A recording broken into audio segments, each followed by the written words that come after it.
Commissioners.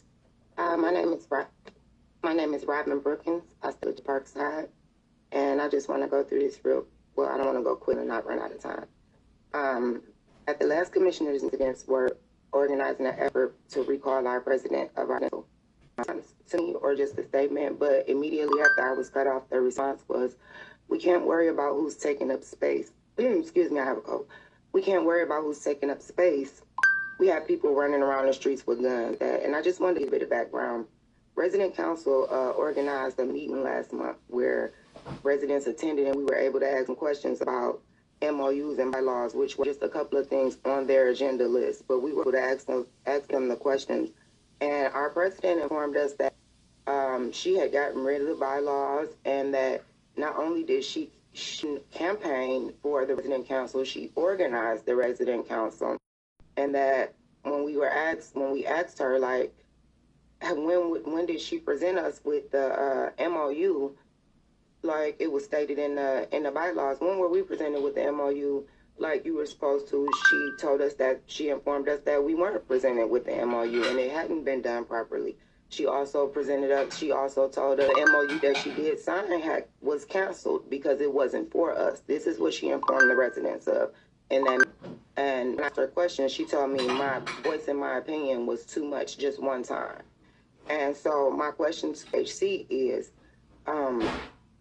if we have the accurate amount of residents on board for a recall, and we have a president that's telling us only you guys know if the MOU was canceled or not, and if we're getting inaccurate information, we can't trust our leadership. I'm finding it hard to keep hearing you guys say you fully support the resident council, because if 7 people voted out of 125 households, but we have 10% of the residents out of 125 households that are willing to have a recall for our president, that should tell you clearly that the resident council isn't speaking for the residents. They're speaking for someone else, but not us. They're not even listening to what we want. And it's alarming to hear you guys say, yeah, you're going to ignore what people have to say when we say this. And, lastly, I just want to say, again, I do have the required documentation for our recall that we've asked for, and I would like to know how it can be submitted. When do I submit it? And I would like it to be honored, like it says in our bylaws, in the next 30 days. Thank you. And lastly, with my last 10 seconds, I have seen a decline in the traffic outside and the violence, and I appreciate that, and thank you. And I wanted to just say that. So, thank you. First, let me apologize for making you feel like whether the resident council was following procedures or not was not of importance. And so, certainly we want to understand every documentation and process associated with, particularly if they are performing in line with the bylaws, if there are complaints and those matters, and look forward to any documentation that you guys have, comments, and the like. So it's in terms of staff time, I had previously instructed staff to spend a significant amount of time attempting to negotiate specifically the lease agreement and that resolution between those two. And that was the thing that said, we did that for a month, and now we have to focus on the violence. We have to focus on the quality of it. And so, but we always look forward to hearing about any problems associated with the way that the resident council is performing or any of those things. And we will make sure you have understand who to submit it to. And so it wasn't that whether or not they are following their procedures properly is not important.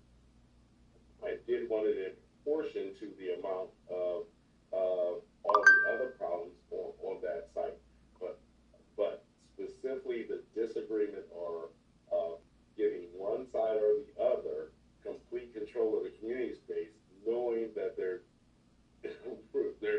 what looked like their goal was to then push the other out. That's what we were no longer going to spend significant time on. But if you have information, so where would anything go? So that would go to you, listening. Yeah. We'll go to Denise. So Thanks. And thanks for calling in. Here's our understanding of the current state of affairs. So we were asked by members of the community to have an election according to the rules that HUD lays out for us. We conducted that election in January, and a board was impaneled. An MOU was prepared, it was drafted and signed.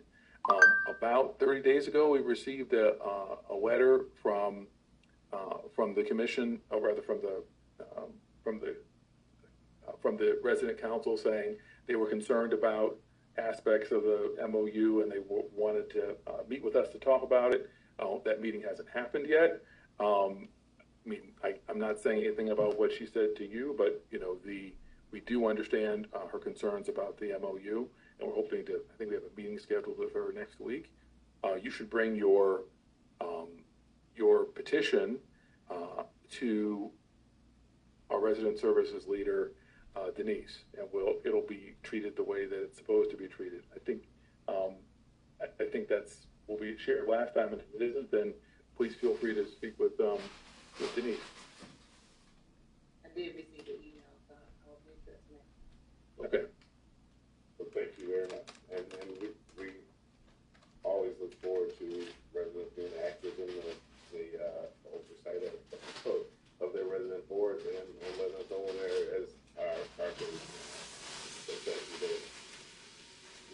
Do you have any other questions?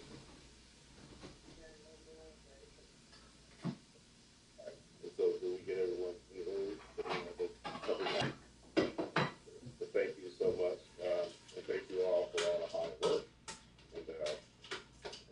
and we can the great improvements. So I can't say here enough. So I just keep going. Are there any commissioners? Any commissioner comments?